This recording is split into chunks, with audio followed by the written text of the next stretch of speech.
This podcast is rated R for restricted.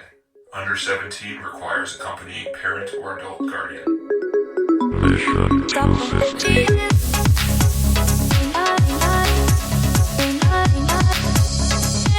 Welcome to the Mission 250 Filmcast, Mission 250 Podcast, the Never Watch Schindler's List podcast, whatever you want to call it. We're doing random shit these days. We just did a bunch of themed episodes, and now we're going to hop back to the theaters before going on a kick for one certain director, and then following it up with a month of horror movies because October is kind of pretty close. Hey, to you're good. now. It sounds like you already had a plan there. All right, I'm glad. We got a plan. We got months in advance ready to go. That's good. That's awesome. But right now we're reacting to what's going on in the theaters, and there is one movie that has been number one at the box office for 2 weeks at this point, which doesn't really happen that much anymore. A Movies horror drop movie. off pretty quick, and it's a horror movie, and it's kind of a mid to low budget movie, and it's called Weapons. It was written, directed by Zach Cregger, who I first saw him on The Whitest Kids You Know, sketch comedy show. You guys ever watch that? I sent you a link. Yeah, No, I've definitely watched that. Plenty of times. Do you know who he is in that show? He's Zach. He's Abe Lincoln. He's the guy who gets his ass hammered. He gets hammered in the ass to death on the balcony as Abe Lincoln. That's the director. Oh, that guy. Of these. Yeah. That guy. Yeah. Of course. That guy. Yeah. He's the guy with the gallon of PCP. Come on. That's funny. Yep. So this guy is now, 10, 15 years later, after being an actor in a sketch comedy show, a horror movie director. He did Barbarian a few years ago. That was a pretty huge success. And now we got Weapons. So let's go to a quick. All right, John. Since John can't figure out how to answer this question, I've redesigned the questions. The question is now. Should you go to the theater to see this? Can you wait for streaming, or should you skip it? I think that's great. That's great. That's Okay, that might be Yeah, easier. that's good. It's instead of no and no or yes and Right. yes. Right. It's more clear. So TC I think he just got back fresh. from the I just theater watched immediately. it. I'm like Let's start 20 with minutes TC. after it. Yeah. Yeah. See, it's a hard question. See, I think you sometimes- probably have to go see this in the theater. Yeah. John. Yes, you should see it, You should run to the theater right now and go see this movie while there's That's still right. people in the theater to react and you to should it. run to it with your arms behind your back like little wings. Yes. A little Naruto style Yeah. run. Yeah. Yeah. All right. So now let's kick into 20-second spoiler-free reviews before getting into spoilery discussion again. TC, This is fresh your off fresh. the grill here. Sure. Well put together movie. I think it kept me guessing. I wasn't sure how it was all going to end, so I thought that was really good when it did end, and I was pleasantly surprised with the way it did. I had a good time. I thought it was a good movie. I would see it again. It had just the right amount of gore for me, so I'm good. And that's that. John, what do you got? Yeah, really well put together. Just felt like a really slim film. It was really practical. 2.5 hour long, efficient. slim. Yeah. It was efficient. That's the word I was looking Yeah. for. And I actually really like that. Given there's a style to it that I usually hate, which we can talk about later. But really good. I had a really good time, and it just went by really fast. Denny? Yeah. Efficiency. I think that's an example. Like, we'll get into what the ending is. It's a good example for an efficient ending, but this movie is scary and funny in ways that horror movies try a lot, and it does it exceedingly well in both, and it does it really quickly back and forth. It's amazing how it does it. I love this type of movie. This is my favorite movie this year. I'm happy you guys liked it. I'm going to watch this a bunch of times. Yeah, it's like I they recommend it to literally everyone. They that I show know, you because all I the think they different would like it. angles from each character's perspective, which isn't easily done. Starting I to go don't into think. spoilers here. Sorry. Spoilers. Well, we're past the So- whole. I mean, as soon as we go we're past past 20 the seconds, 20. we are in All bets spoiler are off territory, past that. right? I That's mean, right, Jesus that's Christ, right. John. I'm We've been sorry. doing we this have for to 3 re-explain the years. rules every time. I just didn't know. I enjoyed that. Well, also I was If a you sinking put feeling this at first. podcast on, it's a spoiler. I know. Everybody Well, should know that by I know. now. And I'm if you just saying, don't, my apologies. What but now I you do. like, I just what I didn't know. I didn't know it was a looper. It's a looper, and so is. I thought, oh fuck, it's a looper when I first had it. But then I was okay with it because it did it really efficiently. It just it didn't dwell on it, or like I hate those movies that like cycle back in time or the other perspectives because it just seems Every story Ground adds something fucking to Hog it. Day. And I really You know, like how but- they kept it. They thwarted us from the trailers. You know, it really. Oh my god, that's the best part. The trailers were the first 2 minutes of the movie, and the rest of it was Yeah, new. And it I was was like, good. "Fuck Yes, yes!" That was and, good, and we yeah. didn't see, and like the main characters that we thought were going to be important were to some extent, but there was so much more involved, Yeah, and I yeah. was like appreciative of that for sure. Yep. Yeah. Yep. It's I great agree. that the whole premise of this movie is like nowadays, like you're saying, trailers. That was a thought I had really strong at the beginning because the trailers show you this whole thing, and the idea of it could be the entire movie. What you see in that 2-minute trailer is normally a movie, but that basically translates to the first 2 minutes of the movie, and then it's running, Right. Which is like part of how it makes it feel so efficient because there's so much going on. There's a trailer worth, like a movie's worth, in the first 2 minutes, and jumping straight to the ending. The movie reaches the climax and then literally just fucking ends. Yep. It's just like, this is what happened. Some of them got better. Wraps Goodbye. up right where it wraps up, right where it began with, again. Yeah, it's not, doesn't dwell on shit. No, Like, it super doesn't efficient give an narration. epilogue. Super efficient. I liked that setting it up. opening. Yeah. I did. Of course, the first thing I thought was, oh, fuck, we just talked about this in the last episode. Yeah. Exposition in the narration, Right, but then right, it right. didn't mean anything. And that first opening bit was so succinct. So I was very happy with how it opened, even though there was voiceover.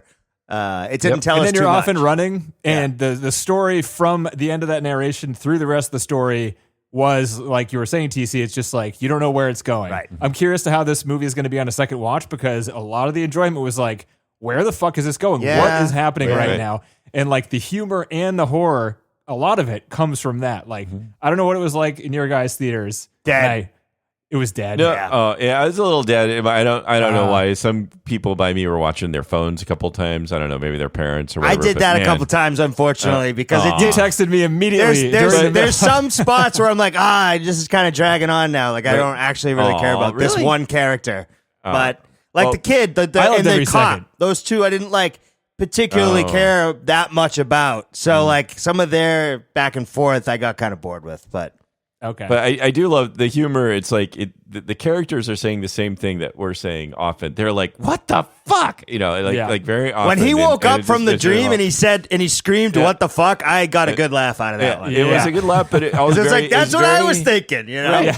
But very emotional. That was right before then. It was getting really poignant. It was a really emotional moment at that point where he's trying to tell his kid how he feels and he misses him. and he then loves him. fucking extremely scary. Yeah, Holy right. shit. And he's like, his reaction to that is to be kind of pissed off about all this. Like, and I again, it really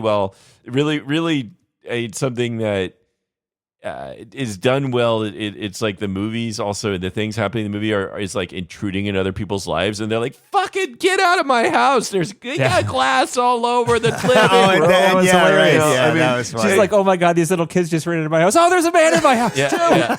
You can't just wander into people's properties. Yeah. There's still people living here. There's a God, lot when of they like, all crashed through that window, man, I was dying. I was like, Yeah, this is yeah. fucking awesome. What a This way to movie end. has the best. So a lot of horror movies we watch, they end up either leaving it ambiguous, which is usually the best way to do it, because Right. when they try to explain it, 99% of the time, the movie is ruined. Right, the Right. mystery's gone, the ending clunks.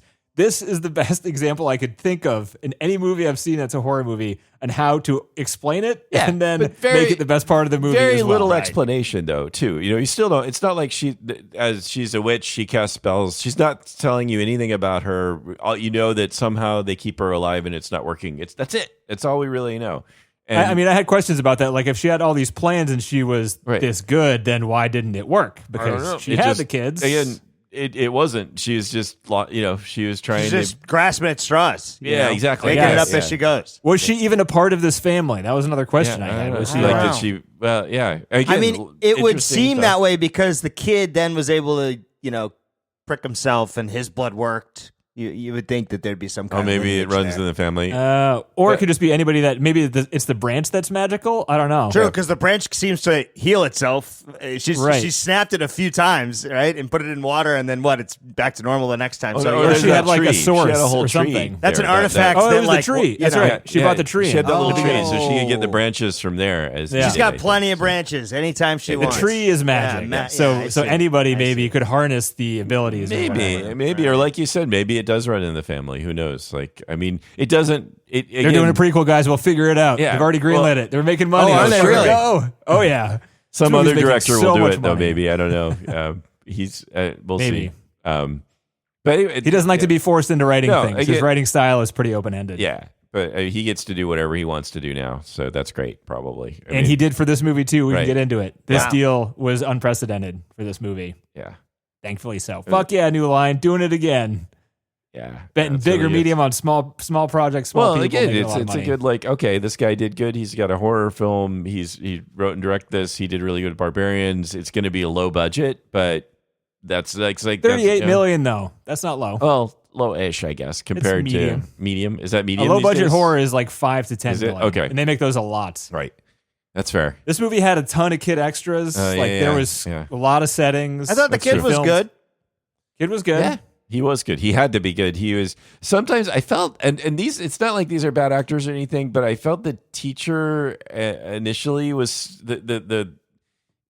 It seemed stilted, and I don't know what was going on. And because he's a principal, he's trying to contain himself. I thought the same thing, but then when you see him in his apartment, then he's relaxed. Right, he's right. acting No, himself. the principal So I it's know, like, but no, I was more like the teacher. She was just her dialogue initially seemed very Gandhi? strange. Yeah, and maybe when I watch it and kind of see all the things she's dealing with, and that she's just maybe drunk all the time, it sort of helps. I didn't really to buy sort of- any I of don't know. that part. Yeah, I forgot I about know. it by midway. And I know. I didn't really. She seemed, I don't know, she didn't seem drunk. Right. Or Just 'cause you get two bottles. Two bottles of vodka. She's gone through 2 bottles of vodka and she's getting more. I mean, even if you're a raging alcoholic, that's probably, you're probably asleep. At Yeah, that you're point. not doing too well. I mean, anyway, yeah, it's whatever. But still, we've drank. We're familiar with alcohol. Poking holes in the I know plot how much here. it takes. Okay. Yeah. dude. I don't know. I mean, I know seriously heavy drinkers, and 2 bottles in a night like that would even knock them out. I'm sure. Like 1, Jesus. Yeah, 1 full bottle of vodka, you're fucking done. I think you're. Yeah. Anyway. Safe to say. I think I'd agree with There's that. no way. You're not doing 2 of those big bad boys. I'll tell you that. I'd be much. dead. I think we'd all be dead, personally. I think Those that were we big done. boys. Those weren't little ones either. That was like fucking. That's a 1.75 liter. That's right like there. when you buy it for the table at the club or something, and it's for Yeah. like 10 people, right? Yeah. So, Jesus. Anyway. I thought the acting, you're kind of playing down the acting for a horror movie. It's pretty And good. what it was trying to go for. No, the horror parts worked and the Yes. humor Oh, worked. Are we yeah, getting yeah. No, no, spoiled that's with both some of of these those? new horror movies now that Yeah, like I know, right. we're like they're turning out to be somewhat decent in the acting regard, like Yeah. even like the no-namers, and now we're like, oh wait, is it all shifting? Now people are going to start expecting horror films to have Maybe. like great acting. And I think After that's Sinners, an I acceptable mean- thing. Yeah, it's an acceptable thing to expect. It's probably pretty difficult, but this movie, Sinners had humor in it. Other horror movies have humor in it. This movie is like half comedy. Yeah. And it reminded me of Evil Dead 2 in really Right. good ways as I was watching it. It's remarkable that it can pull it off given the subject matter, given that it's all about Right, it's how about dark it is. children and dark and the decision to end it, to not let it be happy. It's a clear decision. You could have had the kids return back to normal and the parents return back to normal. And I thought that's where they were going. It's an interesting decision to be like, nah, they're all messed up. Some of the kids might start talking a little, I don't know, but they're all messed up. It flips to the typical horror movie genre on its head, where it's usually like the scariest moment happens right at the end, and then it gives you a little inkling of hope at the end, so you don't feel terrible at the end. But what this is the doesn't, most though. exciting action, funniest thing, like watching her get chased by this pack of kids. It was great. The way it was edited together, the fact like the shots it had of like a dude mowing his lawn, And how many just, times they went and through just, windows? They went through Yeah. windows constantly. It was like every window you could find, they were People going to jump reacting. through it. I know. And then it shows the kids tearing her face I know, apart. that was kind of I was just like, yeah. it's like the most joyously horror shit ever mixed Right. with comedy, and then it goes down at the end. Right, It's like the and complete it still drops opposite. you. You know, it Yeah. still drops you but it's the nice sweet narration again. So maybe that softens it a little, I guess, because the kids like, yeah, this is what happened. You know, some of the kids are talking. They're feeding them, spoon feeding them somewhere else now, and I mean, it's very. So even that softens it, just because it's that kid talking about it in a very matter of fact way, like this is just what happened, and you know we don't talk about it anymore. But I'm telling you now, sort of thing. I Kind of just a felt like whitest the kids movie- you know tactic. Yeah. Just end the skit. Like this, you don't have any better ideas? Don't run it out. You don't need to. No. You've reached a great point. Talk for 2 seconds and end it. That's all you need to That do. is, yeah. It's quite well, really wrapped up nicely too. But you're like, Don't you said, wipe not- by air dry. Not happy. That was Not it, happy. right? They could That was one of their best ones. chosen. They could have chosen to be happy. They could have had the son, like the dad's son could have been dad, and they could have chose. They could have set up a sequel or something. They could have like had the relative of the grandmother or whatever. They could have done something Right, else. Well, they Right, kind You of know what I did because he's pricking his finger. Like we don't know how he turns out. Oh, wait, maybe Alex is all fucked up now, but he's Yeah, in a maybe. different place. But that might, I don't know. But anyway, it just really interesting choices that I think they could have wrapped this up in a nice feel good bow, because they did with her death, with the witch's death, right? And for him to decide, we're just gonna. This is not the tone of the story. Still needs to match kind of what started it, and it does. So it ends up where the child narration, but also with this really dark tone at the end of it. I think that would have been, I don't know, kind of happy. It'd been nice to be happy to see this big reunion scene between father and son, and have. It's the nicer son to have talk. the trope be broken again. It's Yeah. usually like this one person is causing the evil. If you kill that person, everything is back to normal. Right, Everything's right, fine. right. But that's not what's happening here. Yeah. These people are like poisoned or something Yeah. to a point where like she's not involved after they come to this state. They're Yeah. like they're fucked already. Right. So they're done. Like You know, that's like, yeah. unique too. Yeah, the way they like, do like that. his parents are institutionalized for the rest of their life. Yeah. They can't feed themselves. Yeah, the so fork in the it's- face. That Fork was in the Oh, face. that was bad. Could have used a little bit more blood though. That was No, those are small holes. They'll seal themselves out nice and quick. man. That was hard to watch. That one. Oh.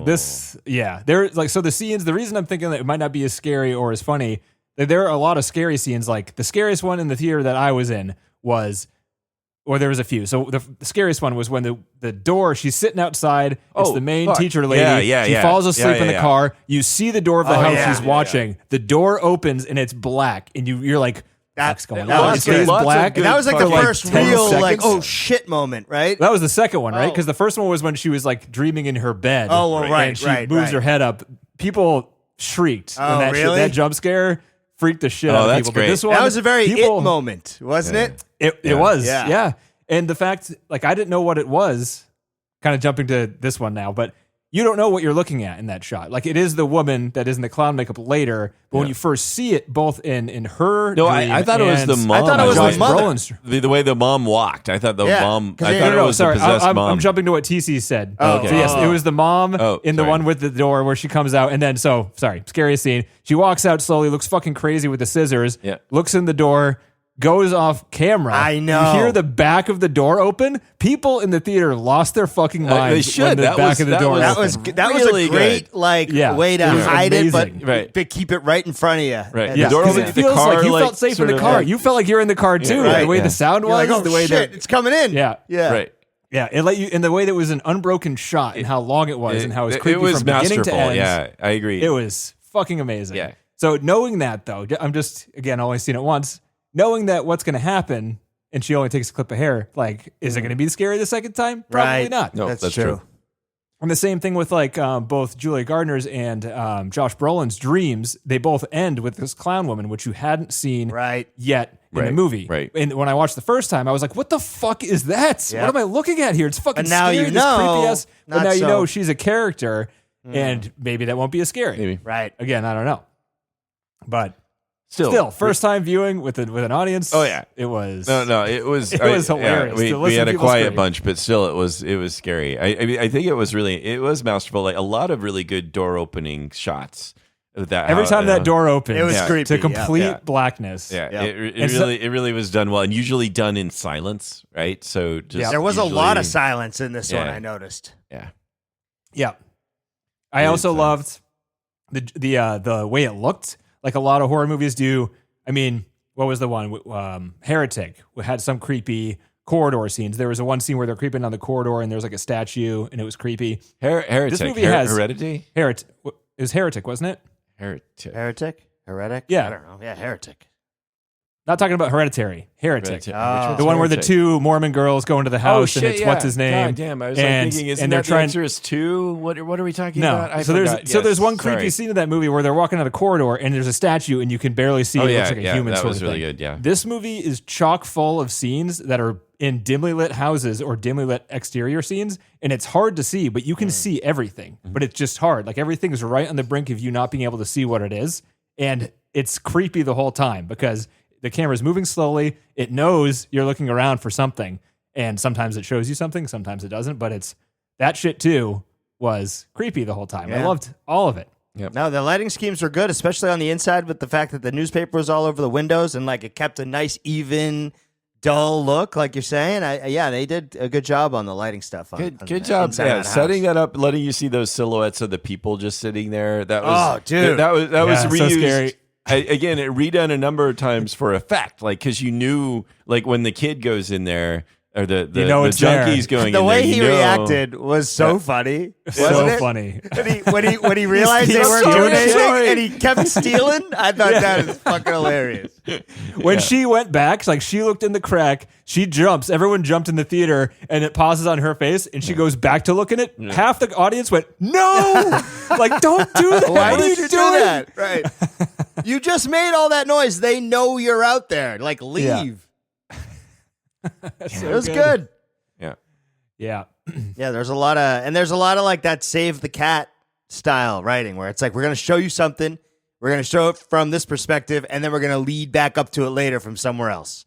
And I like that a lot, where it's like you get a little taste of what's coming, but you don't really know why, and then they tell you the backstory by showing it to you. So you're looking forward to it. Yeah, You're like, okay, and then you start to realize, happened. it's about to pick up from where we were again. Nice. Yep. Mm-hmm. That's pretty cool. With Josh Brolin's character, right? When he's in the room and he's screaming and yelling. We see that right in the beginning, and then we see that again once they introduce his character, and it like leads up to it, and it's great. Yeah. I forget when Julie Gardner's section comes in, but when she's running out, like she gets attacked by the principal in the liquor store, which is starts off as a pretty scary scene. His face looked fucking creepy. Dude. I don't know what was going on with his eyes. And you don't know why. Eyes? Is he like sick or something? Right. And then when you see that later, you're like, oh man. But the lead up to it is when he's sprinting out of the house and he's running down the street with blood all over him, looking weird, and he runs by people playing basketball, and they're just like, oh my God. I know. Hilarious. Hey, dude, what the fuck? It's a whole he smashes his boyfriend's face into the ground. That was fucking disgusting. That was rough. But before that, they were about to eat a whole shit ton of hot dogs and have a day watching television. That's pretty fucking funny. What was that about, right? That's their thing? They eat like shitty hot dogs and like 15 hot dogs. Right. Yeah. It was all so entertaining. Like it went back and forth between comedy and horror. It all worked, and it was all entertaining. Like none of the glue usually with these, usually the glue exists to explain the story, but this it existed to like entertain almost. You know what I mean? Like the story kind of just I don't know if it's to you know what I'm trying to say? Like the Looper stuff John's talking about, all those flashback shit, like little parts. They need to be there to explain the story because the story is complicated and they want you to know what's going on. They want it to make sense. So then they write how it's supposed to go and they try to make it entertaining from the end. Well, and they're trying to tell the story in the same linear timeline between all these different characters' perspectives. So it's like that's entertaining in itself because as soon as you get like hooked on one storyline, you're in a new one and it's totally related. It's not like it's out of the blue or you're just kind of lost in the middle of nowhere. Like you know exactly where you are because they're introducing the characters that are involved in why this other character's freaking out. And, it's great. And once you finally get there, and the payoff is awesome. It is. And it lets each part be really linear and really focused. So that's also really good. They don't have to bother to do anything else except show you the one perspective. And again, maybe all these other Looper films try to do that sort of thing. I don't know. But this one is, I don't know if there's any other that really pulls it off like this. But it is really, really neat. Again, it gets back to that efficiency that we talk about then. So then you're really Pulp Fiction? You really like narrow it in on what that one person's doing. Yeah, Pulp Fiction does it well. It's and again remarkably so because it's like more focus on an ensemble at any given moment, which is ridiculous when you think about it. But yeah, it is really cool. It works. Normally it's boring because you're just going to see a lot of the same parts again, fucking Groundhog Day sort of style, But even comparing it to Pulp Fiction, I agree that it's entertaining for the same reasons, but Pulp Fiction kind of completes each story to an extent before it transitions. Yeah, this one actually, you're right. Same story, same linear moment every time. Right. Pulp Fiction is more like a book of chapters just shuffled in order, in a different order than you would expect. It's not like you're seeing necessarily. You're just seeing slight overlaps, but you're not seeing the whole. You're not like creating a whole story.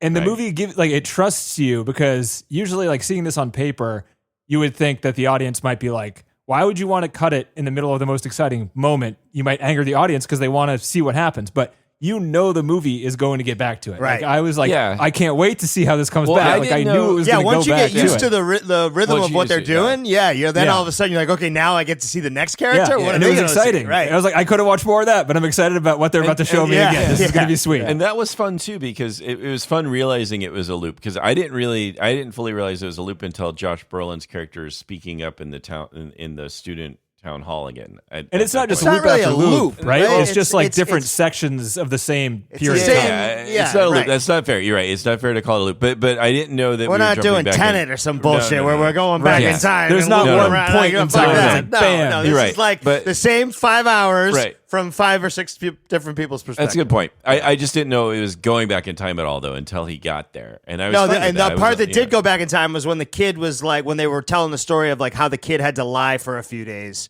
with the witch. And Yeah. that was more of like a time jump backwards. That Right. threw me off for 10 seconds. Yeah. And I was like, okay, we're doing this. Right. Oh, got We it. need to fill it in because we don't know that Yeah. this kid had to go through some shit too. Well, and I was wondering. I was like, I want to know how did I wanted to know at that point, which again is good. The film set me up for that. I wanted to know. I was like, hey, how the fuck did they like deal with the search of their house and everything that they told us happened? There's no way. This is all so messed up. How did that work? You know, so and then they're like, And they don't tried to worry, explain John. it away. We're Yeah. coming. But my biggest issue with the movie is that even if the police went through and searched the house and did all this stuff, this house is on a popular street. yeah. This house is covered in newspaper. Right. And this kid's Yep. Right, parents right, are right. You gotta unscrewed. not think And the about whole that. fact, You You can't know, think that- about yeah, that. and right, then right, right. all other part of it is like the dad was a regular dad picking the kid up from school, and then all of a Right. sudden everyone's just accepting that he had Yeah, a yeah, stroke yeah, and his yeah. brain is Right? damaged now, and this Exactly. crazy old Not fucking to woman is mention, like, taking care you of the know kid. those types of Oh, yeah. neighborhoods, they're so nosy. Those people Yes. are watching everybody's Yeah, yeah, bullshit. yeah. right? 100%. No, Yes. 15 kids missing or however many. The whole place. They're gonna be suspicious. People would No, be torn there's- apart. All the houses would be torn apart for that many Yeah, kids. for not just once. You know, Yeah. It's like they go in here, hey, everything looks good. I guess it's not this one. Cross that off. Now we Yeah. don't have to think right. about it ever The again. one kid who survived this entire ordeal, his parents are now brain dead. Right, Yeah, that that doesn't makes make sense. any We're cool with sense. that. Right. And This there's some crazy weird woman- lady. Yeah, everything seems fine to me. Totally fine. Yeah, that's I know. fair. Those are the things you just can't think about. Yeah. No, don't I think mean, about the film carries so fast. It's like we can talk about it now, but at least in the midst of it, I didn't decide. I just didn't want to dwell on it. I didn't want to like pick it apart because I was having too much fun. I didn't either. 100% agreed. Yep. Oh, yeah. Oh, yeah. What do you got for trivia? I got some trivia. There So you go. we got YouTube. Well, let's see. YouTube? Is I've there heard of anything YouTube. else? Well, all right. So we didn't talk about everything. We didn't talk about the drug dealer guy with the stabbing of the needles. Oh God, in his Yeah, face. again, that was the pretty- kind of the part that I didn't give a shit about. Oh, I didn't like the when he I stabbed thought him it in the was- face. I I it thought was- it was funny. You know, that it part caught was me funny. off guard, but other than that, I mean, so he gets stabbed in the finger once with the needle, and then he stabs him again. Yeah. with I mean, three that's- needles yeah, that's in the fine. face. That was- It's pretty good. He did great. The character, the cop character, was great doing this. Sort I hate of my like job, I hate my life I routine. I know. He was still somewhat sympathetic, even though he was horrible. And so he pulled that off, which I think is pretty admirable. In that he was almost likable, which I think was crazy because of his actions. So he just seemed so stupid and way over his head, and just reacting to his own anger and then being mad about that. I don't know. He pulled it off really well. Agreed. Like he's not evil, he's just dumb, sort of like kind of thing. I mean, or he's just out of And he's a control. drunk. Just like, And he's a drunk. right. And he's so The one of the hardest laughs I got out of the movie was when she was running away from the principal in the liquor store, Oh. and like starts. It's all these different things, but when she's running through and being chased, and the liquor store guy's like, Oh, "Get yeah. out of here!" Yeah, And yeah. she She's turns like, around and "Fucking goes, help me!" yeah. Are you fucking dope? What She's are you running, doing? and she's like, "Why aren't Right. you helping me?" He's like, You're no, I just don't care. get out man. of the store. I don't care. I don't- You I- and that guy are wrecking Out my of the store. I store, want you right. both out. I don't care what your problem is. And then it shows there's him chasing her down the street, and then Josh Brolin chasing him, and then the awesome shot of him, the guy running, getting creamed by a Yeah. car, Oh, yeah. and then the gore there, but then the hilarious screaming by the woman who hit him. Right. Yep. It's also Yeah. it's also good. It was. I thought that part was really good because it just slowed us down again real fast out of nowhere, right? Because we were at like high tempo, and then boom, back to being like slow-mo sound. And it was good. It's Also, he has such good juxtapositions on like going from one type of feeling to another in a second. Mm-hmm. The C2 with his parents trying to get him was pretty terrifying. They did Ravenous Zombies as good as anybody's ever done Ravenous That's Zombies. so true. It was, I don't know what kind of instruction they got, but holy shit, they were just going off the charts there with the screaming and the yell. It was that Talking about the little kids' parents that were zombified. Right, in the when house? he's like in the room and they're like breaking through the door and stuff, and they're just like they're Tasmanian devil wanting to eat him sort of thing. It just, again, they did it really well. It was scary. I mean, it wasn't. I don't know. It could have been not. It could have. I don't know.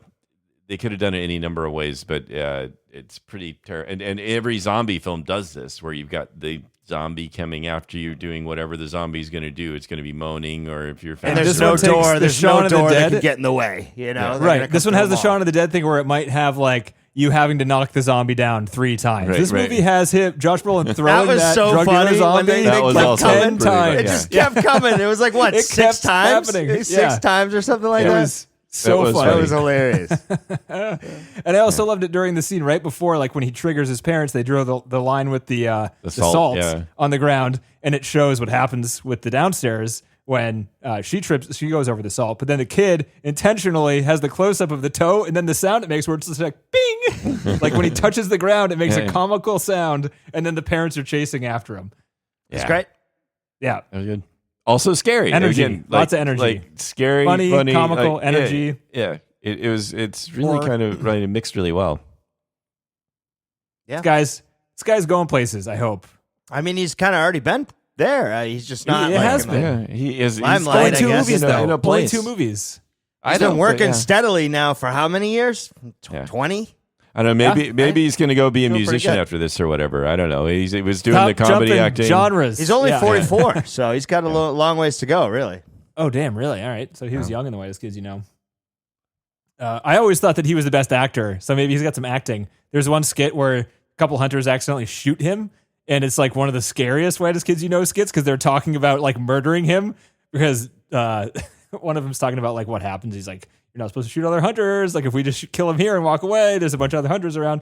But he's on the ground like begging for his life and God. crying, and Wow. he's a pretty good actor. It was good. So these types of films have been on his mind for a long time. Maybe so. I guess so. Maybe he was like. I wonder if the other like comedy troupe were like. I don't know. They were pretty out there, all of them. So I don't think they were worried I haven't about seen it. much. I didn't know. Yeah. It It was all yes, no. for I sure. sort of was enjoying the idea of what he really wanted to do is write and direct horror films, and he's part of this comedy troupe, and the rest of them were like, dude. No. Well, dude, their comedy was dark the entire time. yeah, it was was it? always dark, and it was dark and kind in most respects. okay. So And yeah, hilarious. but also very like good enough for 20 to 30-year-old men. That's their demographic. Yeah, and smart, kind of like yeah. smart enough right. to have a skit about poop for the most part. Yeah. Still some keep it fresh for like 4 It reminds me of all the the comics on like Drunk History, right? That's that kind of group where they're just kind of dark. They drink, they have fun, and then they make skits. Yeah, Okay. it's good. It's good stuff. All right, what else do we got? I'm not sure we have anything else in the movie. Okay. No.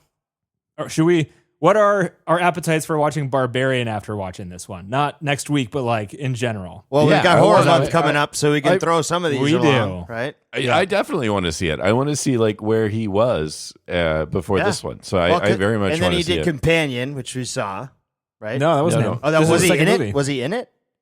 No, I thought it was in his list. Oh no, I didn't think so. he wasn't a director or an actor in it. Oh, okay. Never mind. Well, he's a then let's producer? take that back out there. I'll go back. Yeah, have you seen Companion? I did. Yeah. It's pretty good. I thought it was great. Yeah, Yeah. that's a good one, John. Okay. I'm actually thinking about making Naomi watch it. There's some gory stuff in it, but it's mostly fairly accessible, I think. Yeah, I remember the trailer being having a fair amount of gore in it. Just the trailer. I think there's a pretty horrible, like a pretty horrendous something happens to somebody's head. Horrendous something. Yeah, happens I can't remember. to somebody. I wasn't watching. Horror. Oh, he was the producer on Compare. There you go. Oh, There you go. Nice. Reinvest your money. So involved. Slingshot yourself Involved. into Involved. He Right. touched it. Right. Nice. You know who's involved in this one? Oh. In weapons. Oh. Sir David Fincher. I'm not sure if Oh, he's wow. a man or not. David Fincher, in a pretty big way, for whatever reason he didn't really specify, he had Fincher's ear for basically the entire pre-production and post-production of this movie. Oh, wow. Good for him. And for the pre-production, he talked to him about story, about how to get actors to do what he wants, about camera, like lens choices and things like that. Wow. He like gave him the script and he was like, what should I do? I want the feeling for the script to be like this. And Fincher would be like, you need to light it like this and you need to use this lens and all this stuff. And he was just like, fuck yeah, I don't know any of this stuff. Give it to me, Fincher. So he Nice. basically was getting like co-direction from Fincher on a lot of this stuff. Oh, that's really Wow. cool. And like, so for the cinematographer, he made him watch, not Sicario, Prisoners over and over again. Wow. Denis Villeneuve, Roger Deakins on cinematography there. He's like, that movie is overcast and gray and raining a lot of the time. And I want that to be the tone of all the scary parts of this movie. So that's what the cinematographer did. I think he did a pretty fucking good job. I think so too. Yeah. But then for the post-production, Fincher was, so then they, him and Fincher talk in pre-production, they go and shoot the movie, and then post-production, Zach Cregger doesn't know all the tricks, basically. Like, he's not a seasoned director. He doesn't know sure, what you can right. do. Yeah. Right? So he got a lot of, not only comments about like which take to use, right? Like he would be feeding edits to Fincher, and Fincher would be giving him notes. That's and sick. Fincher would be like, do you have anything else for this scene?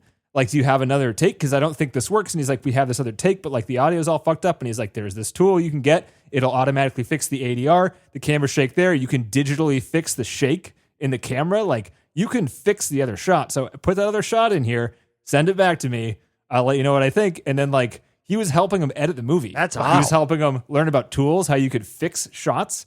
He was telling him what's important. Like, Fincher thinks ADR is important, which it's fucking important. It's like, if you don't get that right, it's super bad. important. Yeah. Yeah. But apparently it's hard to do. And it's if you don't pay attention to it, then you're going to fuck it up. Right. So Fincher was like, there's these tools, use them this way, hire people to fix it, use these tools. It'll be good.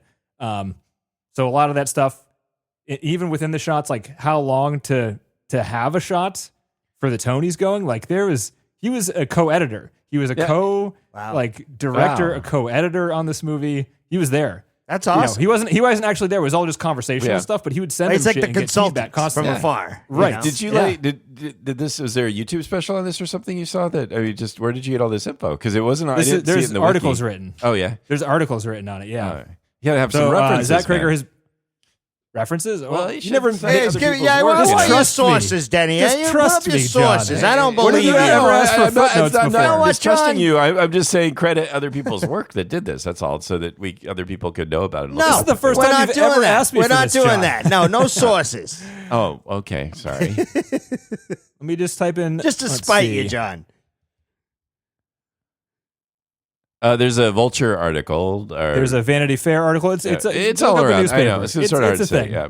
I don't know Anyway. why you just don't trust me now, John. No, What is no, this? no, We've no. had what 400 Honestly, episodes. All of a sudden, you don't trust my trivia. No. Actually, it's more about just giving credit. And This isn't on Wikipedia. It can't be possible. No, Everything ever is on Wikipedia. No. It's more about like, and I've done this when I find other articles that say interesting things, just giving some credit to the source. That's all. It's nice. I do to this all the that. time, and I never give credit, John. Oh, Yeah. you should start doing So that. there It you would go. be nice. Stop It making takes him way too feel much bad time. for not giving credit the last 5 okay. years. I think I used to, and you guys were like, "Hurry it up!" Yeah, nobody fucking wants to cares. hear it. no. Nobody knows. They're not I going to mean- fucking know anyway. And then, No, you know. typically you are usually giving credit, usually because you're watching behind the scenes documentaries or whatever, and you're just saying, "Well, I saw this, and this is what they said." So you're Usually it's on the referencing. Blu-ray. Yeah, or the commentary so- track. Yeah. So that's fair. So no, you more often than not you are. I'm just interested. I mean, it just kind of neat Okay. to look up this and see. John, where, we are in a new little venture here. You know, we're moving past the 250 into the future. We're Yes. watching new movies with potentially no special features. I'm I getting it know. off YouTube. I'm getting it off newspaper articles. Maybe I need to start citing sources for little my bit. trivia. Maybe you're right. Yeah. Okay. That can be done on the new website Well, if we also, ever get yes. Well, also yes. That's on you, John. Back to you, I know. buddy. Fix the fucking Well, website. also in like, I mean, some of the really good podcasts make like a lot of use of their liner notes and their chapters and things like that, and they put references in there. And it you got time for that, John? You got time for that? I know. I can do some of that stuff. I know. What? I should put in that. some work. I know. Anyway. Sources, Denny. I want your sources. Well, it just seems, I don't know, in this increasing world of LLMs where that is becoming like nobody even knows where the information is coming from when they're asking questions about stuff. It's just nice to try to give credit when we can. That's all. Says the old guy. I don't disagree. Yeah. Yep. I don't disagree. None of the kids are ever going to give a shit. No. Yeah. It just sounds really hard to try to pull for any source because I could get information from all over the place. Oh, for I know, these I know. episodes. So it's just like I have to keep the source in case No. John's interested to be able to pull it up. No. I mean, No. I don't. think, no, and it's all over. Like if you look up David Fincher and weapons, and you can see like articles. John didn't all trust over the me. We're place. boiling it down to John Oh, didn't yeah, trust yeah, the right. The trivia. moral of the Denny, story is yeah. John didn't trust Denny, He's a and that's the liar. end Look of it. at him. I mean, And he's so a get your lies all the sources or time. get out. All right, Denny. Yeah, that's that's it. right. Yeah. Been making I'm up. disappointed in you, his John. sources, he 400 says. episodes. Yeah, after All all of a these sudden the trust years, is gone. after all these films, you John, think the he'd trust source me. is Denny. That's the point. That's why It's all he has coming from up trivia here, John. section. It's That's all right. from up That's right. here. Yeah. We don't all need these any more stories, sources. all these the source episodes. is Denny. That's the brain. Okay. Okay. I check my sources. Yeah. I do. And then if I ever get it wrong, which I do sometimes, We I come correct back it. to you guys and we correct it. Yeah. It's pretty rare, but it does not happen. it's because- not yeah. Again, not about the trusting. It's more about the referencing other people's work. That's all. But if you want to turn it into a trust If issue it so was we can about- fight, yeah. you just want to fight. So let's fight. Fine. I just feel untrusted, really, is how Oh, it is. you got More about trust my issues. feelings. I'm sorry. Womp womp. All right, where were we? I don't know. I don't know. We can't trust anything you say Yeah, now, but Denny. Fincher, So I mean, you might as well just wrap it move up. on. Fincher. Yeah, that's right. No, you're just making up shit. I was trying to call So, you out on it, but anyway, I mean, I think that's to get back to this point. I think it's pretty fucking cool that David Yeah. Fincher has his fingers all over this. It I is think really it's cool. more unbelievable. It's like a, what an it's like opportunity. yeah, it's almost like a more well. Zach Cregger wrote the script. He was on set directing it, so it's Yeah. not exactly a Steven Spielberg in Poltergeist situation where Spielberg like infiltrated the set and ended up actually directing Right, it but and like while changing denying ideas it, and right, stuff right. like that. But it is kind of like a ghost director coming Well, in he's and like- influence the no, movie in extremely big ways. Well, it's a mentor, which is really neat to see. And I don't know if maybe there's lots of stories like this. I don't. I don't no, know. I don't John, think so. we go through trivia Yeah. in all these movies and it doesn't happen. It's like almost like it. I don't know. You just feel like with artists, it's a little bit rare. Maybe they're like, no, fuck you. You're not going to make a good movie. Yeah, I make good movies. I think it's I an think ego George- thing most of the time. So to don't know know. that he doesn't have that ego and is a letting rare it in, it's one. cool. We've talked about how George Lucas does that. Mm-hmm. The one person I can think of that actually does that is like he'll have people and be like, "Hey, come check out this new tech I'm working on." He'll bring people to his ranch and he'll show them the tech, and he shares it with people. Hey, he's in just some like instances. excited. He wants to see Yeah. people use it because it's so cool. Whatever. But It's like- beyond that, it's a fucking cutthroat industry. The only reason that George Lucas is probably doing that is because he wanted out of the director's game for a long period of time. Maybe. Because he found it super stressful from his first Star Wars movie. All these other directors are like, I don't want to give away my secrets. It's the only reason I'm still getting fucking work. That's right. fair. Because they're like, Yeah. the more I spread around my trade secrets, the less valuable I am. Yeah. And the less likely people will, work with me, sort of thing. Yep. But kudos to Fincher, I don't spreading know. his I think knowledge. It's neat. Yeah, it's awesome. also really neat. he probably really liked Barbarian. Yeah. Watched it and was like, fuck yeah, this guy's good. And I love the whitest kids you know. Exactly. Show's That's fucking really what it hilarious. was. Right. Yeah. It's gotta be. It's so weird seeing this guy do horror movies. It's the exact same situation as Jordan Peele. Sketch comedy show, writer. Oh, that's fair. They kind of directed it Yeah. and then jumped to only horror movies, and that's it. I'll be a good down. point. Yeah, and Peel, Kay and Peel. Keegan Michael Key and Peele. I Key and forgot Peele. that was. Keegan Michael. Yeah, Key but and then Jordan they Peele. were just funny. They were never that dark. But so it was sort of a surprise. at They got least. dark. They Sometimes. did a lot of social commentary stuff. They did, There's a but lot it of, wasn't. like- I don't know. Yeah. But not horror dark. I don't know. Not lying on the ground bleeding, begging No. to be left alive, sort of thing. Mm-mm. They were primetime Comedy Central. They're not. Yeah, gonna they were just Yeah. straight up funny. They were great. I think yeah. Whitest Kids You Know was on Fuse TV. That probably doesn't exist anymore. I think it was. would think. Well, it was like Canadian first, wasn't it? I don't know. I think it was. I think it was like Maybe. Canadian television first, and then Yeah. it got picked up online, and I don't remember that. I used to have to buy the DVD box set. So like it wasn't on television. I would just have to buy the seasons on DVD back 15 years ago just to be able to watch them. And then YouTube came out, and then they hit all the YouTube. Mm-hmm. And the quality is still super shitty. They need to remaster that shit. I don't know. It's the official White as Kids You Know channel, and the quality is absolutely terrible. Yeah. They probably haven't re-encoded it or anything. Yeah. All right. So the way Zach Cregger writes, he turns his brain off, and he lets the story go where it wants to go. Hey, that's pretty cool. And he tries his hardest to not let any ideas into his brain. He tries to let the story happen, because like the way his brain works is like there's the thinking part of the brain, and then there's the part where he can just write and write. So he tries to write for as long as possible before he usually says around the halfway point of his scripts. It's hard to say this because he only has 2 scripts that have been made, but the ideas start coming in, and he doesn't like that. He doesn't like it when the ideas start coming in, because then he has to incorporate them, because otherwise like they're there and they're influencing it. Like I think it's useful because the ideas are what's threading what he's writing together. And maybe he's thinking about how he wants to end it or something. He didn't really specify what the ideas were, but he treated them as the enemy for the majority of the writing process. Even when he was getting some of them, he tried his best to keep it open-ended as he was moving these characters he created through their natural way through the story, which is kind of cool. It's not easy. No. But he's able to do that for half a script, apparently. Yeah, but his half a script might be 100 pages, and then he just like cuts shit out. You know what I mean? Cuts it out. Yeah. They did some heavy editing with the jokes. They put a lot more jokes in this movie. At the very least, he talked about how many jokes they chopped out, and he trusted the test audiences for it. Wow. So they showed cuts of this movie to a lot of different test audiences, different iterations, and if jokes didn't hit, even ones that he thought was awesome, he was just like, I guess it's not awesome. So I guess that's not funny. Another thing that you really hear about often, of like, you know, sort of like a product management where because usually the director's like, of course I know what's right, audience, because I'm the fucking director. Right. He's just like, you got to trust the audience a little bit. Like, I'm making it for an audience. Right. If nobody laughs at this joke, it's not funny. So I have to get rid of it. So he cut a lot of the jokes out of the movie, which is why all the jokes that remain in it work. Because they tested. That's when you know you got some time though on your hands. Because like, you know, they're not allowing people to test their ideas. Do you want to hear the deal he got with this movie? Mm-hmm. The what? Oh, the deal. Yeah, the deal. So there was a bidding war on the script. The script was Barbarian was a pretty huge success, low budget, lots of profit. And there was a bidding war between Netflix, Universal, Sony TriStar. And there wasn't bids from Monkey Paw, which is Jordan Peele's production company, but they were in talks as well.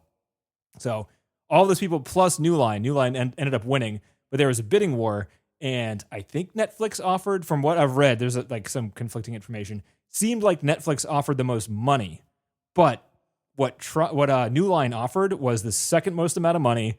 Let's see here, guaranteed green light for production.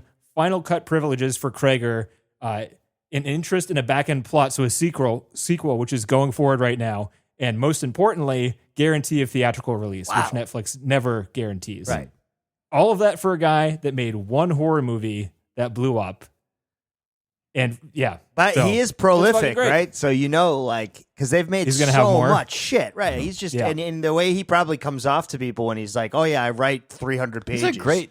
Right, and they're like, nobody's able to do that, dude. This is a great fucking title. Just weapons. Just starting with the great title. Same with Barbarian. And that premise. You guys haven't seen it yet, but it is related to the movie, but it makes you guess at what the movie's about the entire time. Well, when you start seeing them stab themselves in the face with a fork, you think that's the weapon, but not even close.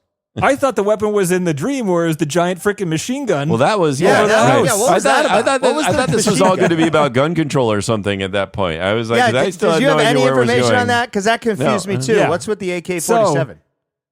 So it is supposed to be about school shootings in a respect, to touch on it, but people that try to think about the movie that way are the ones that had some of the very few negative reviews, to being like, if that's what this movie is supposed to be about, it fails, because it's not about that. And I kind of agree. Yeah, it's not.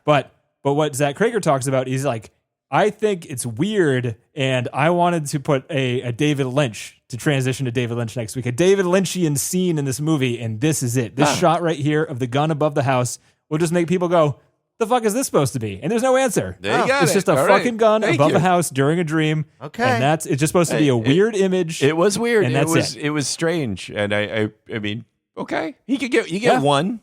It's a dream Got away sequence. with Don't do it. Don't do it a lot. I forgot about it. 20 minutes later, maybe. Then you're gonna start putting. I didn't. That was the weirdest part of the movie It was to me. weird. I was just I like, agree. "What?" Just the came out of fuck nowhere. is going Well, on here? and maybe, Yeah. but at the time, I still didn't know where we were going. So I thought that was going to mean something at some point. Like, I thought for the first time during that scene, so it said 217 as the round count, Right. which was the time that all the kids ran out. right. But 17 was also like the number of kids that was lost, and it was the first time I saw 17 on the screen, and I was like, "Oh, is the 2 something? Is there going to be like some number puzzle at the end of this? Because it's like 217 plus 17 kids. Like, is there something there? But there wasn't. Nice. I was thinking too much like that Jim It Carrey was just movie the where it was all time numbers. that the witch did the Did the thing in right. the nights Okay. when she was down in the kitchen at the kid's house with the bowl of freaking water or whatever Yeah. the hell she needs. Weird. Yeah, that was it. Pretty weird. So they didn't say for what, but Zach Cregger was going through grief when he was writing the script, and each character was an aspect. So what he did is he self-reflected and kind of categorized the emotions of grief he was having, and then each one of the characters ended up kind of connected, like correlating to one of those aspects Wow. of what he thought was grief. This guy's super creative, huh?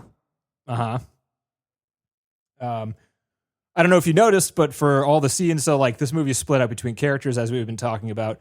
It kind of gives a title card, follows the character along, covers the same scene multiple times, and every time they do that was shot different. It was a different shot. So at the very least, like it was probably filmed at the same time, but it was intentionally during some of the scenes filmed with different direction because we're watching the movie through the perspective of the character we're following during that segment.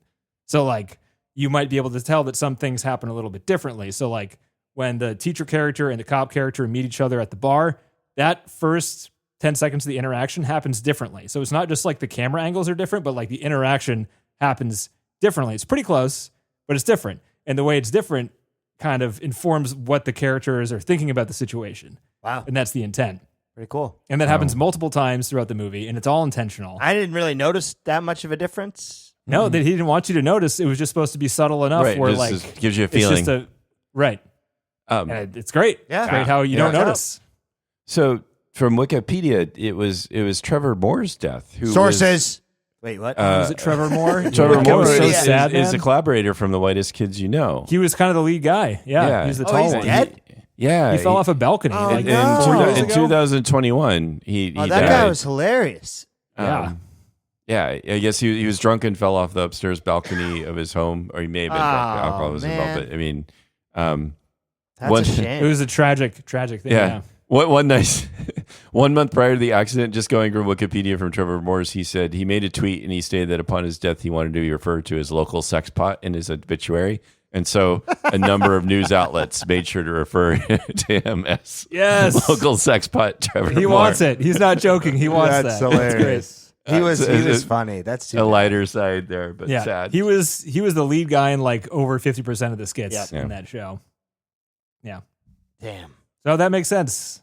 So this movie, yeah, shit. That's Didn't know tough, that. man. That's real tough. Yeah. So they asked him a question. This is one of these. This is an IGN interview, John. Do you like that? This is a piece of trivia about coming up right now. IGN, the video game website, Well does done. movie reviews now or something. I don't know. They were interviewing Zach Cregger. Yeah. Don't ask me why. Okay. IGN.com. Don't him, trash the source. Just keep going. It's fine. Sources, Denny, sources. Why do they give that Wii game a 10? That game sucked. Should have gotten a 6 out of 10 max. I don't know. So they asked him a question like, how do you deal with an actor that when you're trying to convey, because like at first he like fluffed him saying like your balance of horror and comedy is so great in this, and like the comedy is so weird yet so accessible. Like it's so unique how you can get that to work every time. How do you get the actors to like know, to understand what you're going for? Because I have to imagine when you're directing them in an instant, they can't think of the edit in their head and how it's going to be funny and all this stuff. Like how do you talk to an actor and get them to understand? And he's just like, you have an actor that doesn't understand, you can't work with that actor. Ah, you have to find an actor there you go. that understands. There you go. And that's it. They're like, that's So basically- not an option. The job is literally to do that. So if they can't do that, then there's Yeah. no hope for them. Right. So he was in, Zach Cregger was in the audition process, and they went through, and he was just like, we had a lot of actors, and they were all really talented actors. There's like people who are really fucking good, professional people, but they weren't right for it because they're the kind of people that need to be explained things. Like, why is my character doing this? Why is this funny, sort of thing? But he found the people that are in this movie that just like, tell me what to do. I don't need an explanation. Just tell me what to do. And then they cut to like Josh Brolin. He's just like, hey, I've been in enough art house movies. I've worked with the Coen brothers before, is who they said. He's like, for no country. He's like, I don't know. Like, I don't know what they're trying to do half the time. I'm an actor. They tell me what to do. I try to do it. And that's what I do. I read the script. I kind of understand it. And the director going, the the actors know what I want to do. Cut to the actor. I have no idea what it's funny though, because like, it's not that he understands it. He just doesn't ask questions. That's so right, he's just, Zach Cregger is looking for somebody who can do what he's asking and not ask questions. Right. That's basically what he's asking. Well, it's hard too. If it doesn't matter if they understand if you're shooting out of order too, it's really difficult to keep track of what's going on, especially because like nobody like unless you read that script in and out. You know, I remember being on set as an audio guy, and I'd have no fucking clue what's going on. I just know what's going on in this one scene. That's it. Mm-hmm. What's the blocking? What do they need? Okay, I need 3 mics. Done. All right, I'll see you in a minute. And that was it. And Brolin works a lot, and even still, like he was talking about how what we talked about the what the fuck, like shot of him saying what the fuck. It was instilled in him during the shooting from Zach Cregger that this is an important scene. They shot it a ton of times. The entire time he's like, I don't know why this is such an important scene. I'm saying, what the fuck?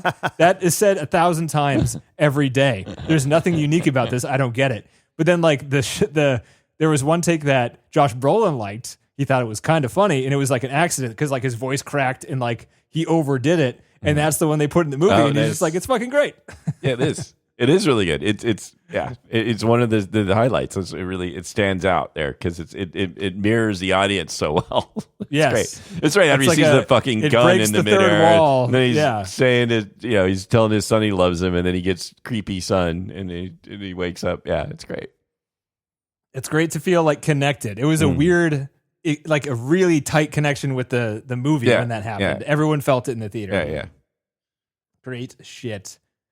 What do we got? It's nice to see that in a horror film. I just, it's just like adds realism when there's like the people are like, what a lot the of weird fuck is shit. this? This is what is going on here? Again, and then it makes you self-reflective, like how weird of a story you're in the middle. Yeah, and it's in like the middle that, of the story. And numerous characters are expressing that throughout the film. Of like, this is not right. This is what is wrong with my life. That this is what's happening right now. It's again very. It helps. It really does connect the audience to you, right? And it's not just the fact. So the writing there is good, but like the way it's done is also great because horror movies try to do that where they're just like, "Isn't this fucking scary?" Right? Or this is hilarious? Unusual. This shouldn't be happening. Whatever. Right? Yeah, it's fair. This movie executes perfectly every time. He talked about nightmare scenes. The IGN guy asked him, "How do you get nightmare scenes right?" And he just said, "You declare it's a nightmare at the very beginning. That is the only rule, and then there's no rules, and you can do whatever you want. Everyone knows it's a nightmare, and you can be scary. You just don't mess with them. It's a nightmare, and that's it." So that was that whole part of him looking back at himself. Like now we know for sure this is a nightmare. Is that like the declaration? Would that be considered? What he's talking that's about? at the end, they show them in bed, don't they? Like both times it's a. I was surprised. It's like he gets up all of a sudden, right? He gets up and he gets out of bed, and then he looks back at himself. They let you and then see he goes it, but you don't know for sure. Yeah. Oh man, yeah. So I just saw an example, I think, of him declaring that it's obviously. Yeah. And that's fair too. I get really annoyed with the films where it's like, oh, was it a dream? Was it not a dream? Oh no, like we know for sure. Zach Cregger was talking about that for 5 minutes. How he hated. That's awesome. Because he feels like the movie betrays you, and you don't like the movie when it betrays you in that way. Have you guys seen? Want to do that? The Smile movies are totally like that. Where again, I like those movies. They're good. They're fun. I thought that was I know, but plot wise, it's really annoying because it's like, oh, that was a dream. It's the same thing as Final Destination because that entire movie is like that. You know it's coming because that's the premise of the movie. Right. It's not like it happens once or twice. It's like it happens 10 times. No, there are rules. This is and it plays by its rules, which is fun. I like yeah. how he sounds like he's a snob, like he's like a film snob, right? Like where he's like, there are minimums that you have to do in order for a film to be good, and this is one of them. You don't fucking. In his opinion, he sounds. If you listen to him, he sounds like a really nice guy. Oh, no, He's no, just I meant these are my like rules. when you're just like there are things that Well, he's are got my bar. opinions, My like- bar right. is Yeah, yeah, X, right. and like that's just Well, he's the end figured of it out. Yeah. Because like I feel like a lot of you don't have like such direct answers from a lot of directors even. That's when true. when they're asked about that sort of thing, they're just like more fluid because they're all Well, because fucking sometimes, weirdos honestly, or they don't whatever. really know what the fuck they're They doing. don't know. Right. But he has rules. He's seen a lot of movies, and he's like, I don't like it when they do this. It's better when they do it this way. I'm going to do it this way because it's better 100% of the time. Right. I mean, just look at Nightmare on Elm Street. It's in the fucking title of the movie. One of the best horror movies ever. Probably the best horror movie involving dreams of all time. And it's Nightmare on Elm Street. It's in the title of the movie. Right. You know it's going to be a That's true. nightmare. They get away with all the shit because of it. So Yeah. I like that. It's a nice, easy, simple way to think about it from their standpoint, you know. don't betray the viewers. Gotta love it. Think of the viewers. We're of the us. reason. We're literally the reason. He it's being really made. likes us. Yeah, Room. Think about does. think about the audience. Don't make us just Yeah. sit there and watch that stupid fucking Room. Right. I thought the kid was. I'm stupid. gonna The just room is make stupid fun now? of Room for our whole time. That's it. Like, sorry. Who's dumber, TC? Is it the woman, the kid, or the room? I think Which it's is the the dumbest room. of the three? The room is the Yeah, dumbest right. one? Shit. I guess it makes sense for a non-humanoid oh my character. God. There was a lot of shots of how they shot the kids, like running with the Those the were arms great, out, and though. it was Weren't they? they were great. But watching the behind the scenes is funny because it's dudes with like the Steadicam harnesses, and they actually had like I don't know what's going on with cameras. They're getting bigger nowadays, so like the Steadicams can't be held by people a lot of the time. They have these wheeling What? contraptions with two people operating them. It's kind of like a wheelbarrow with a Steadicam on it, and there's a computer screen on where the handle is. Oh, wow. And there's like one guy kind of pushing and pulling it, and one guy using the little on-screen control to like move the camera around live. Wow. They use that for like all the liquor store scenes. They use it a lot of the time. Those outside Seems scenes pretty where they're freaking running useful. were lit really well. That was one thing Yeah. I noticed. The lighting was awesome all the way. You were so far away, but it all looked evenly lit throughout. So I thought they did a great job on those running scenes. And I thought, I agree. And I thought that there must be like, what do they do? It was The Shining way back in the day where they changed when they move the camera. They planned the lighting to like change as they move the camera so it would stay well lit. But watching the behind the scenes, they didn't have to do that. So I don't know if it's just like Better tech. cameras these days and like post production stuff makes it look more movie like afterwards or something Yep, like that. I don't Probably. know. Yeah. Fincher would know. Get him on the horn. Ask him, how do I make this brightly lit shot look more cinematic? And he'd be like, oh, I got a plug-in for that. Talk to my guy. Yep. Story-wise, so we got the cinematographer heavily influenced by Prisoners. Story-wise, huge influence from Magnolia. Oh, One of Zach Cregger's favorite movies. it's a good one. The cop character was the mustache of that guy, and he said he made it sound like he was. I meant to look this up. He made it sound like the cop character was in Magnolia, but that can't be true because that was like 20 years ago, wasn't it? But the mustache cop character was like he said he stole the character from Magnolia and put him in this movie. It's interesting. Yeah. So I don't know. It's funny what Hey, sticks with people. Yeah, but that he thought of that movie as like a multi-character, episodic epic sort of. No. So He Once he started going. Yeah, he was the guy that played Han Solo in the Solo movie, the Solo Star Wars movie. I haven't seen it, but that was a big movie, wasn't actually. I don't. It was. I don't know.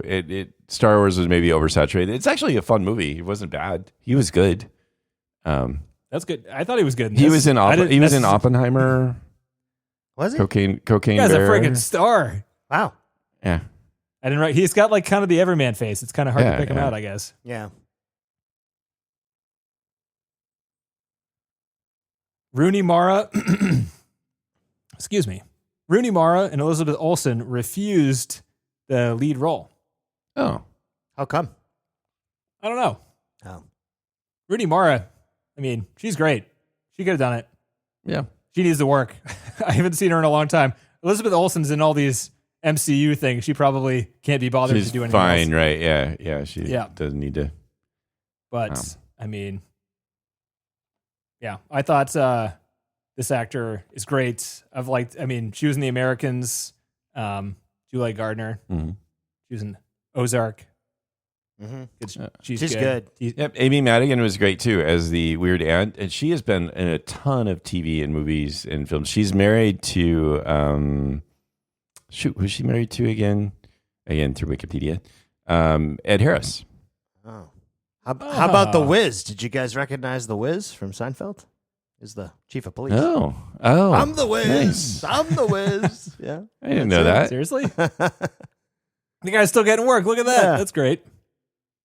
She was the mother. She was the wife in Field of Dreams. She was in Gone Baby Gone. Mm-hmm. She was in Uncle Buck. Wow, Classic. I think she might have been the love interest in Uncle Buck. Maybe I don't know. she's been around a while. Yeah, She has been.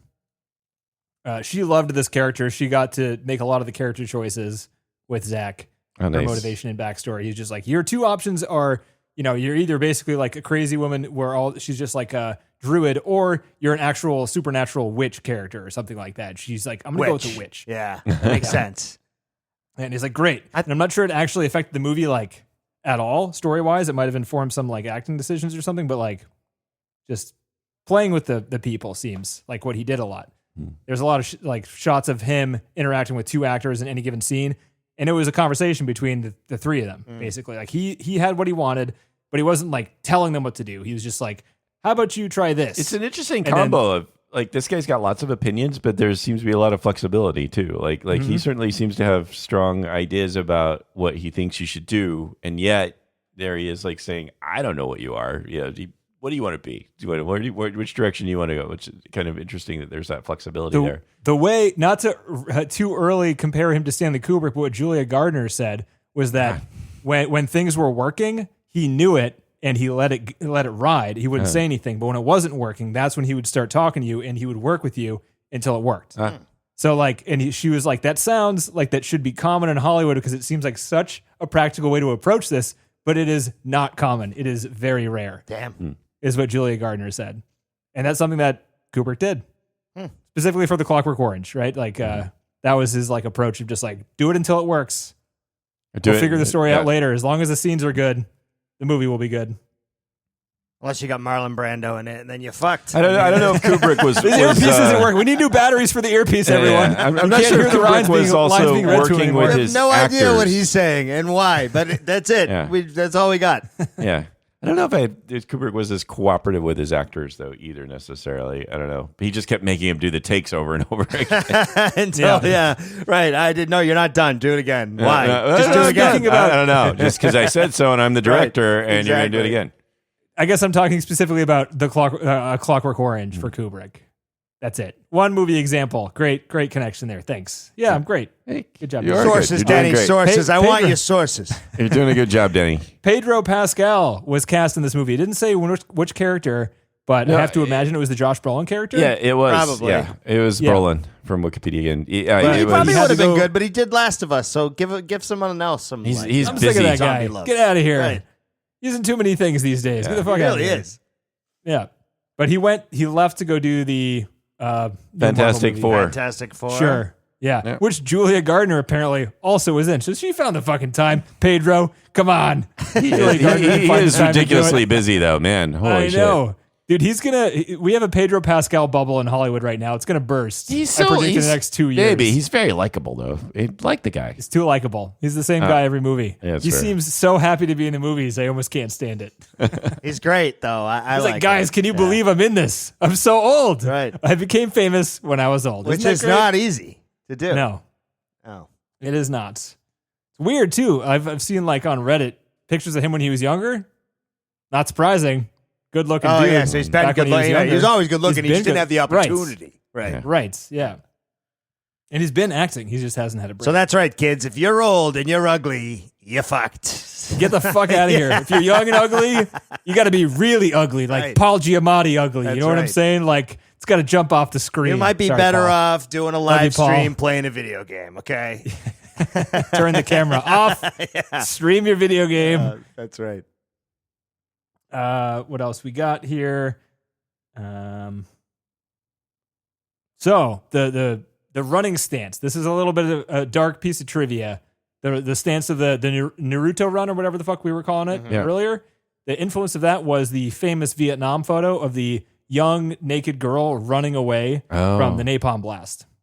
Gotcha. Great. So that's where, and you guys know what I'm talking about, Of right? course. That image? Yeah. So it was that image. That's where that came from. Damn. So yay, super fucking dark there. I It's a horror really movie, like how he so. takes in all this inspiration from random places too, and like it's almost like he has a database in his head, and he's like, "This image is going to be something I'm going to use," and then he stores. What's the scariest Right. way to run? that image. That image right there. Pretty That is cool. the scariest way He to seems run. like a really he's got a really bright future ahead of him because he's in it. I hope so, Yeah. man. He's just If he in can it. keep making movies like this, that's very exciting. And this also to end on a dark note, just like the movie.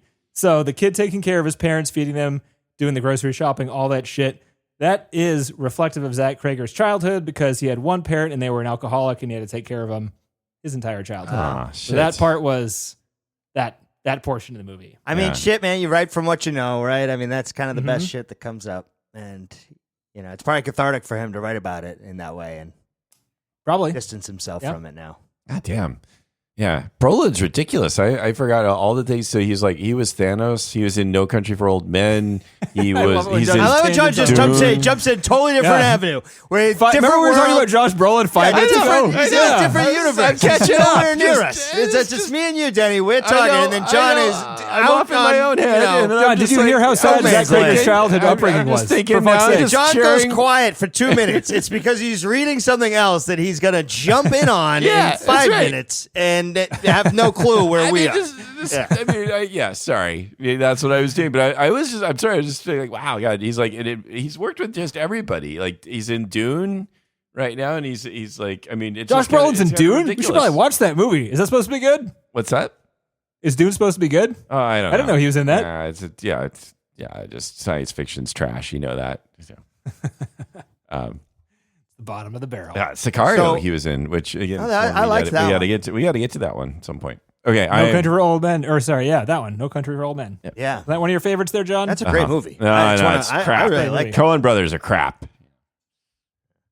Hacks. Yeah, punch Unoriginal. hacks. Yeah, Yep. 100%. Totally. All right, so next week, guys, we're doing it. Well, so We're doing what a month. are we putting this one in the top 250? Or? Fuck Well, yes. yeah, Yeah, I think definitely, so. definitely. This movie is, I think, Implied. before watching the second time, this has got to be one of my favorite horror movies. This, like, I get the vibes of this from the first time I saw the It movies, or the first It movie in theaters. I get the same vibe from this. I'm really one. excited. I really want to know then, if you watch it again, what you think. Yeah, I will let you know because it will be soon. As soon as it's available. These days, they like rush DVDs to the market because the screening times are so short. It's fucking weird. But this movie is making a ton of money. Yep. Did I mention how much it's making? So $38 million budget. Right now, it made $162 million. Oh, yeah, he's Hollywood royalty. Come on down. You can He's quadruple 4X our right money. now. Right. And it's only 2.5 weeks old at this point, and it's been number one at the box office for 2 weeks. So it's going to make so much money. Well, I'm glad that his friends looking down on him and saying, "Goddamn right, you made it." Yeah. It's like I influenced that. Yes. I did. Well, That's a nice way to end that. I like that. what are we working on next then? We got a month of David Lynch coming up. Oh, baby. All right. And to kick it off, we're going to start with Blue Velvet. Nice. I love this. Okay. Yeah. We're going to start strong. I'm not going to try to lead into anything. I'm just going to start with We're going to rip the Band-Aid off. what I Boom. think might be his best movie. Yep. And just start there, and then we're going to end with Eraserhead, and then we'll figure out the middle two at some point. Okay. But we're going to go, Blue Velvet, Bam Bam, and then Eraserhead. David Lynch, R.I.P. Yeah. It's been, we're way late to the game on this one, but whatever. That tends His to movies be are our eternal. MO these So, days, It's like I just found Rufus du Sol, right? So, There you go. 15 Yeah. years later. Right. You're never too old to listen to something that's been popular for Or enjoy decades. a movie that, has good long-standing, longevity. So, Yes. Right. all right. Yeah. Well, Prepare yourself next week, John. You're going first. You've never seen Blue Velvet. that's Yep. right. Okay, I can That's do right. it. And you got 20 seconds, okay? 20 seconds. I'm going That's all to do you a got. timer. I gotta Yeah. get a podcast timer to actually time the 20 seconds and have it transmit to you with lightning fast speed if you're going over and just shock you. Exactly. in Like a your little seat. collar, like a dog thing. Yeah. 20 seconds. Sources. Fine. I'll wear the collar. Just send me the collar. I'll wear the collar. Yeah, that's right. I need help. Someone, I just, you know what? I just Am want I doing it right? I think I'm doing it right. If I don't feel pain in my neck, I think I'm okay. I just want to give up free agency. I'm just tired. You know, I get it just had wrong. enough. Right. So this way I don't even get to blame myself anymore. That will be a relief. It'd be like, someone else can take control. Well, on that note, All right. folks, I That's guess right. we'll see you next time. And Blue See you Velvet next it week. is. And Looking forward to it. all right. All right. Talk to you Later, then. guys. See ya. Thanks for listening. Thanks for listening.